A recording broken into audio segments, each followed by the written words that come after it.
South ఇండియాలోనే biggest sorry store మన Varahi silks మన విజయవాడ ఎంజీ రోడ్ లో డిసెంబర్ 4వ తారీఖున సూపర్ హీరో తేజ సజ్జా అలాగే హీరోయిన్ మీనాక్షి చౌదరి చేతుల మీదుగా ఘన ప్రారంభం. విద్యుత్ ఛార్జీలను పెంచేది లేదని మరోసారి స్పష్టం చేశారు సీఎం చంద్రబాబు. ఛార్జీలు పెంచకుండానే నాణ్యమైన విద్యుత్తును సరఫరా చేస్తున్నామని చెప్పారు ఆయన. తూర్పుగోదావరి జిల్లా నల్లజర్లలో నిర్వహించిన రైతన్న మీకోసం కార్యక్రమంలో ఈ ప్రకటన చేశారు. వివిధ రకాలుగా విద్యుత్ ఉత్పత్తి చేస్తున్నామన్నారు. దీనివల్ల భవిష్యత్తులో కూడా విద్యుత్ ఛార్జీలు పెంచకుండా నాణ్యమైన విద్యుత్ అందించేందుకు చర్యలు చేపడుతున్నామన్నారు సీఎం చంద్రబాబు.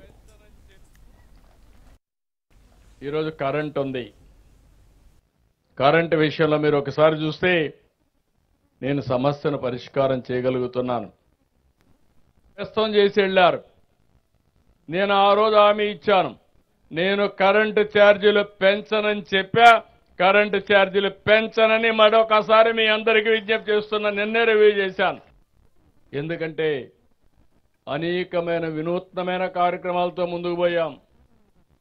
ఇంటి మీదనే కరెంటు తయారు చేసుకోవడం, సోలార్ ఉత్పత్తి చేసుకోవడం, మీ పొలంలోనే కరెంటు ఉత్పత్తి చేసుకోవడం కుసుమ్ ద్వారా, ఇంకా అవసరం సబ్ స్టేషన్లోనే కరెంటు ఉత్పత్తి చేసి అక్కడే ఇచ్చి ట్రాన్స్మిషన్ లాసెస్ తగ్గించడం, ఇలాంటి వినూత్నమైన కార్యక్రమాల ద్వారా భవిష్యత్తులో కరెంటు ఛార్జీలు పెంచకుండా క్వాలిటీ కరెంట్ ఇచ్చే పరిస్థితికి వస్తాం.